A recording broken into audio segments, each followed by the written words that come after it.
Welcome to HB RV Lifestyle, the podcast. I am the host, the Honey Badger, giving it to you straight in the RV business. I'm very transparent about the RV world in general. Always have been. It's what made me successful. It's what's made my career what it is today. It has built my value. But I'm going to put some of it on risk today. I'm thinking that it's just time to expose a few things that need to be exposed. And now that the podcast is growing on, not only on Spotify and iHeart, surprisingly, but also YouTube. YouTube, it's grown. I have a cold, so pardon my cough, pardon my sniffles. We've had a lot of hot, cold here in Pahrump, Nevada. And I'm afraid this episode's probably going to lose me a few friends and probably blacklist me amongst some of the dealerships and some of the RV manufacturers across the country, but you deserve to know this information. I want to start with, boy, this is hard. I want to start with a couple of facts. So let's go back to summer of 2023, this summer. So if you're listening to this in the not so distant future, if you're listening to this in March or April of 2024, I'm recording this in December of 23. So for me, it wasn't that long ago that in the summertime here in 2023, that the manufacturers, all the major brands, got together and spent hundreds of thousands, some rumors are millions of dollars, on a social media campaign targeting the consumer to fill you full of misdirection. I'm not going to call it complete lies. I'm going to call it misdirection. And here's why I'm going to call it misdirection. I'm going to call it misdirection because we have to go back a little bit further to what I learned about how RV brands make changes. Okay? When they change cabinetry, furniture, color, maybe a cabinetry style, maybe they add a floor plan. Maybe they subtract a few floor plans. They do that every about 3 years, sometimes 4 years. And the last time that they did these changes, the supermajority did all their changes in 2022, year model 2022. Year model 23, you had a few brands that added a floor plan, maybe two. And most of it is stuff that's already out there. R&D in the RV business stands for research and duplicate. They don't have, most brands, I don't want to name names, but most brands don't have an original thought. Now, there are exceptions. Let me name the exceptions.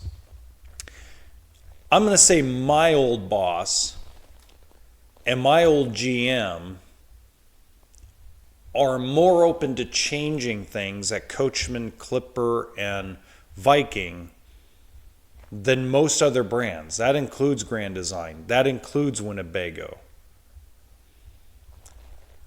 They made more changes in the last 3 years than other brands have in the last 6 or 7 years.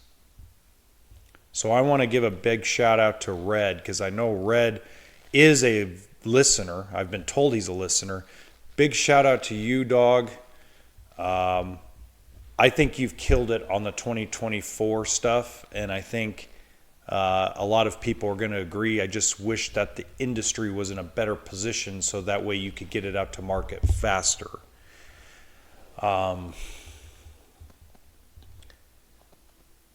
It's tough because the way it works, and it's common sense, and it makes sense the way it works. I'm not bashing the factories for only making changes every 3 to 4 years. There's a purchasing agent for all the major brands. Some of the time there's one purchasing agent for like 10 brands. And they go out and they massive order a certain amount of cabinets, certain amount of chassis, certain amount of sidewalls, certain amount of appliances and solar panels and so forth. And so the distributor lays out a 2 or 3 year plan to be able to get the materials to the factory.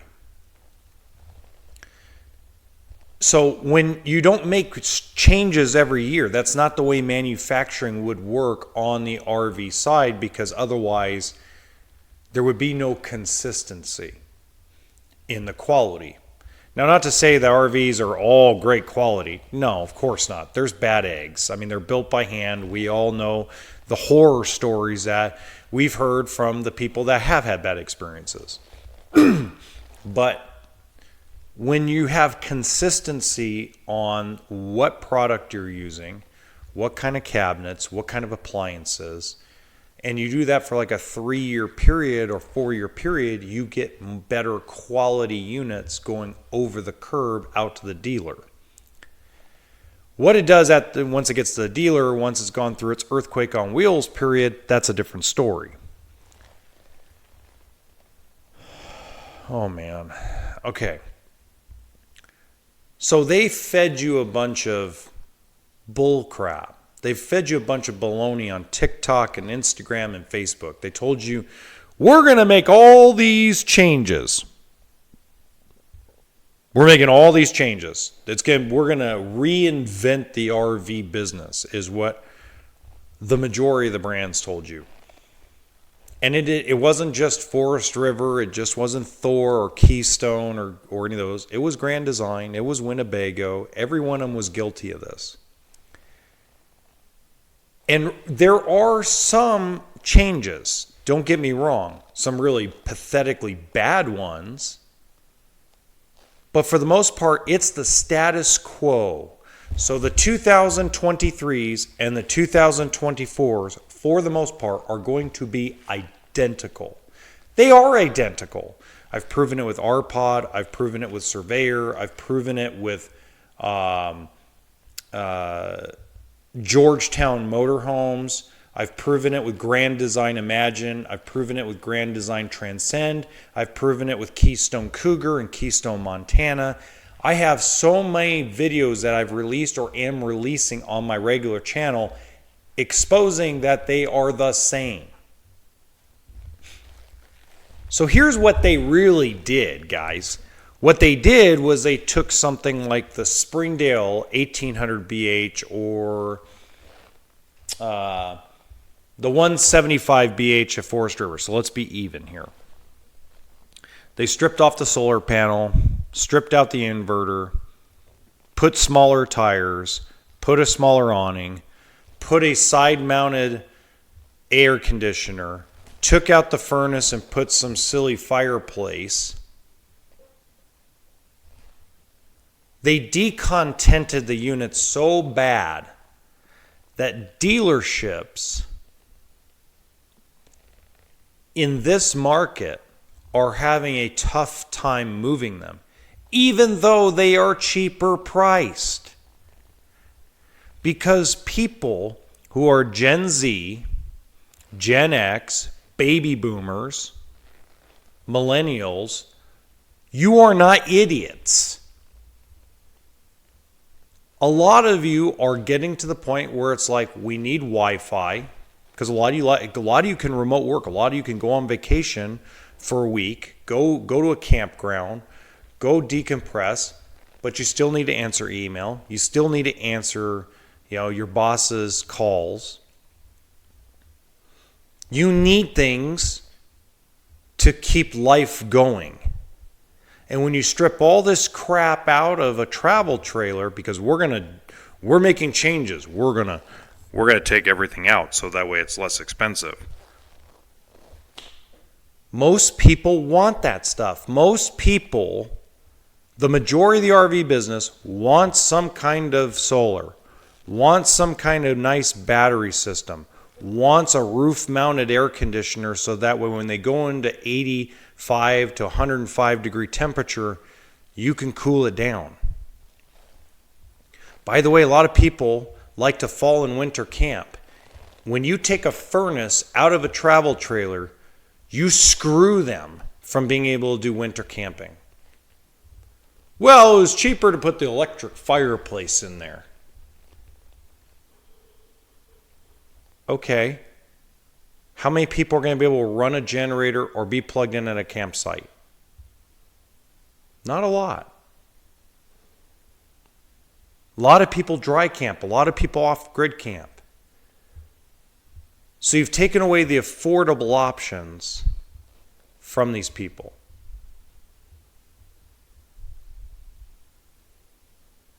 The only reason why, and I want you to hear me very closely, if you're Pete Legal, you're Bob Martin, I don't care who you are. If you're a rep or if you're anybody who's decontented these little tiny travel trailers, I want you to know the only people buying these rigs are the ones that have bad credit. A good credit person who can buy whatever the heck they want is going to look at those trailers and go, are you stupid? Are you stupid? That's what they're going to ask salespeople. That's what they're going to ask dealerships. So you went through all these imaginary changes that you were going to make, and all you do is strip crap out of trailers and motorhomes. You made it worse.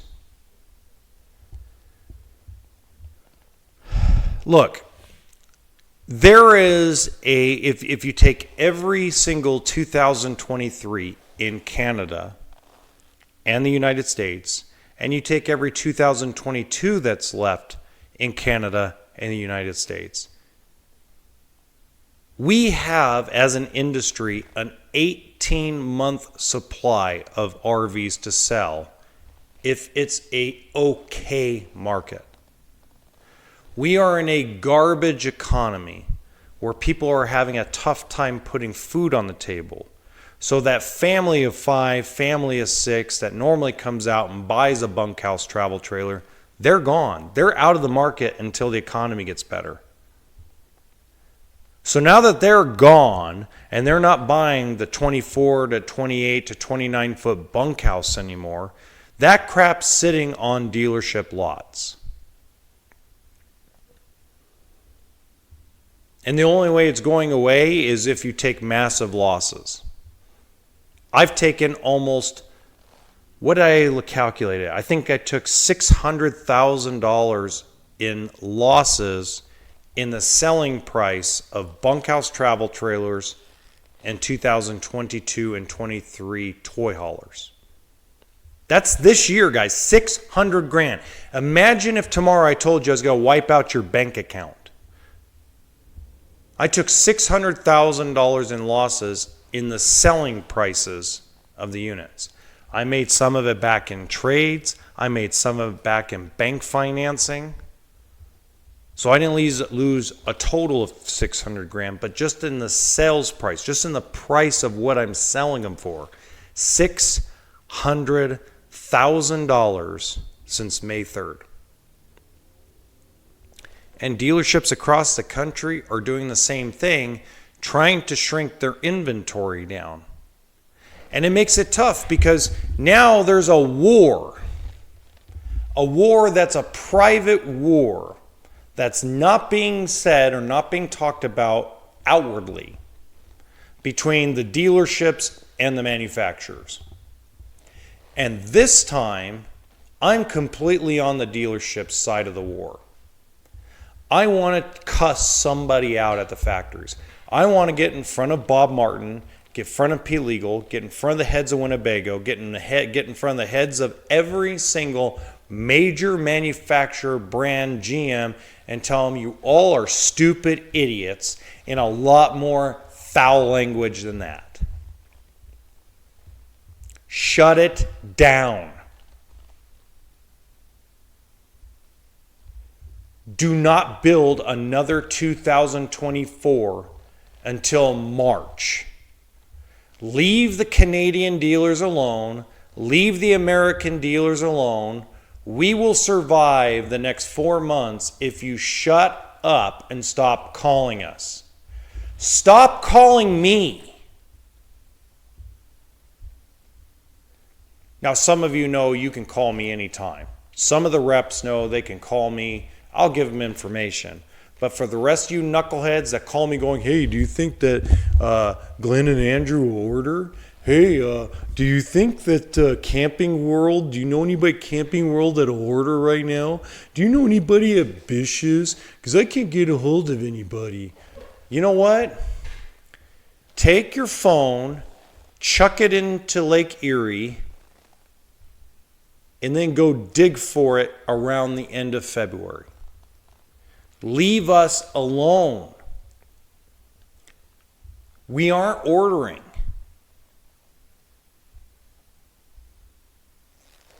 We're not ordering because we already, as an industry, Camping World, Bish's, Lazy Days, General RV, I know I'm missing people, Blue Compass, Beaumont RV Inc., Bobby Combs RV, Apache Camping, Haugen Group, Ron Hoover. We are all sick and tired of the manufacturers calling us, begging us for orders when we can't even get rid of the stuff on our lot as it sits because there's no help from the factory. So we just decided as an industry, this is what we decided as an entire industry. The majority of us that are going to stay in business, that aren't going to climb out of business or sell, we all made a decision that we're done. We're going to force the action. We're going to get rid of stuff. My buddy Andrew helps run the Bobby Wayne's RV store. He took an $18,000 loss on a Shockwave toy hauler to make the deal. I have personally took a $28,000 loss this last month on a Bighorn fifth wheel. Our San Diego location, along with the 3 other San Diego locations, have taken $15,000, $20,000, $25,000 losses on inventory. Most people are like, You're not losing money. Absolutely. We are getting crushed right now, and there's no help. The manufacturers don't want to help us. Oh, here's $500. Hey, I could get you $250. I know you're losing $18,000, but I'm gonna give you $250. There's a good type of greed, okay?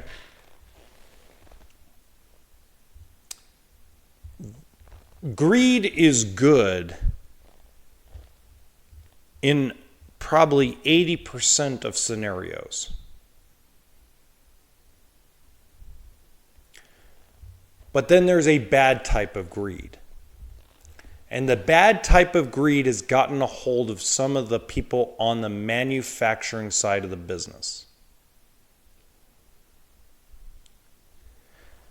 I made a comment to people on the banking side who are connected and give the loans out to the manufacturers to build their units, okay? A lot of loans are given out not only to carry the inventory at the dealership lot, but they take loans out through certain banks, inventory loans, to be able to build them.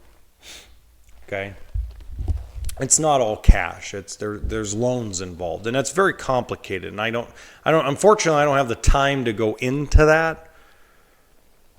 But here's what it comes down to.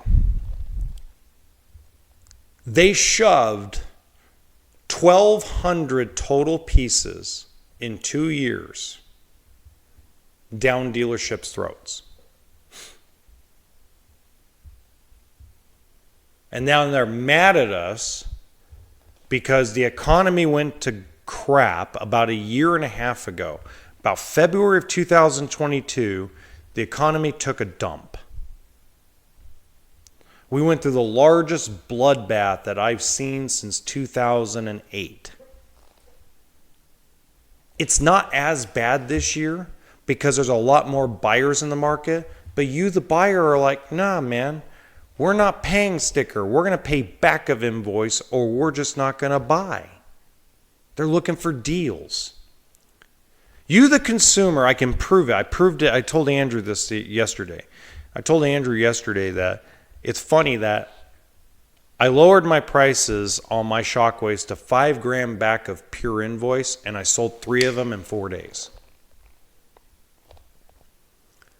Lowered an R-Pod to 4 grand back of invoice, sold in less than 3 hours. You, the consumer, are paying attention, knowing it's a buyer's market. We all know as dealers that you're paying attention and that you're not going to let us make money. None of you are going to let us make money. If we go out of business tomorrow, you can care less. And I understand. You got your own stuff going on. You could care less if your local dealer goes out of business. I get it. I understand it. But the guy that should care is the guy at the top of the manufacturing pole. Because if you lose mom and pop, if you lose the medium conglomerates like Bobby Combs has 6 dealerships. My boy Glenn has 7. The Haugen Group had 7. We'll call them the mid-majors if you're a college basketball fan.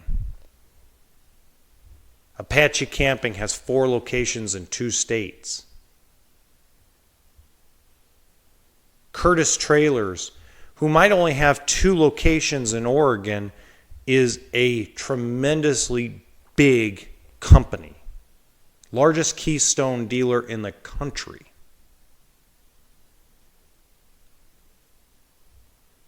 If all of us mid-majors go out of business, it'll be Walmart. RVs will be sold at a Walmart type of store. You'll no longer have any negotiating power.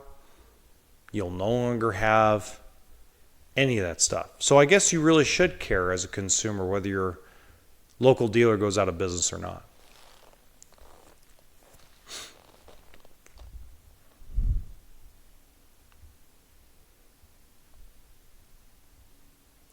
We're going through a rough time and the manufacturers don't care.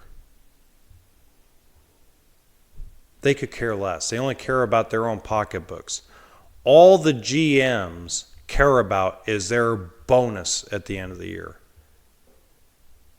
That's all they're looking at. They don't care about me. They don't care about the owner that I work for named Glenn. They don't care about Bobby Combs. They don't care about Apache. They don't care about the Baker family that deals with Apache Camping. They don't care about Jason and Joe Haugen.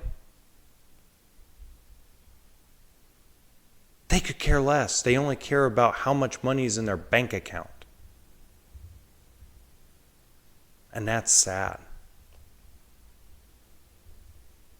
Because a lot of them, more than likely, because of their inopportunistic time to be greedy, which was last year, not this year, last year,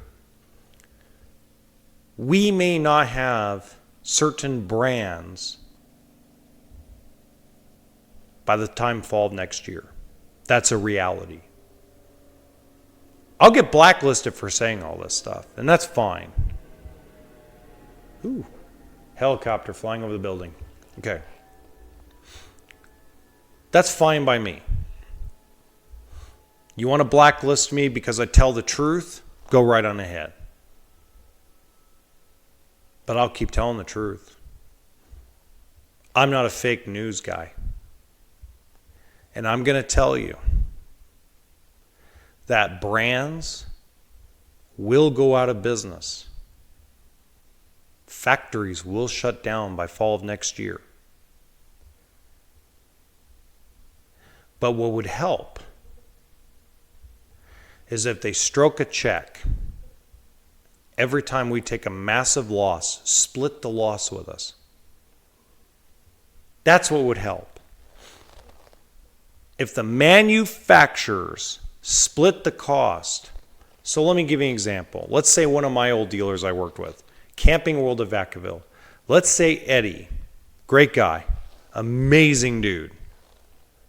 He takes a $10,000 loss on a motorhome. That brand should stroke Eddie and that dealership a check for $5,000.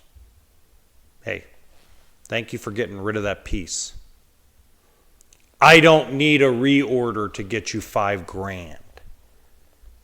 Let's get your inventory under control.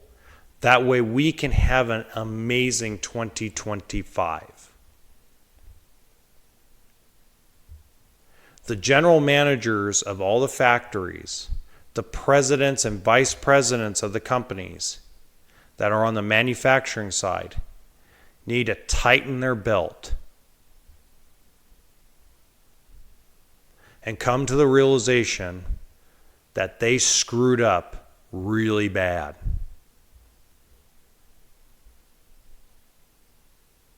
They screwed up so bad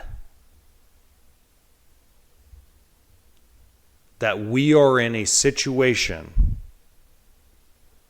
where those same general managers may not have a job come fall of 2024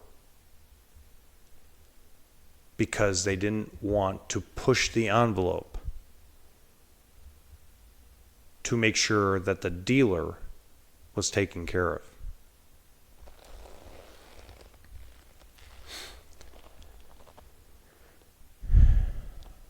I know.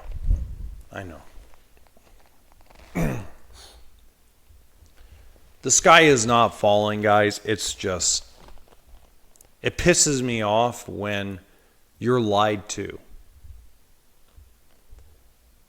We already get lied to as American people by our politicians daily.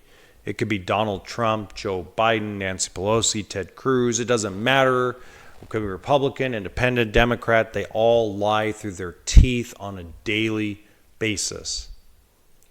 The least we could do is have our manufacturers be forward with us and say, hey, we're in deep crap. We're not going to make any changes for 2024. In fact, we're going to shut down production of 2024s until the dealerships clear out their 23s. That's what needed to happen. Not spend millions of dollars that you could have wrote checks for. The money that the manufacturers spent on the social media campaigns could have gone to the dealers to cover the losses they were taking to sell inventory. That's a fact. That's a hard fact. And excuse my language, but I think it's absolute bullshit the way the dealers have been treated by the manufacturers.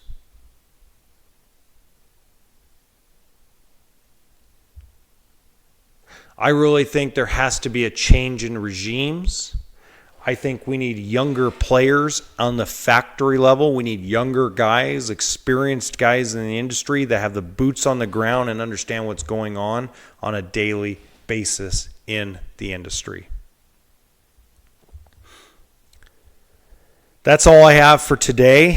Thank you so much for all your support, for your YouTube and Amazon Music and everything else. You guys have been amazing. Thank you so much. And as always, toolkit and sense of humor, folks. That's what RV stands for.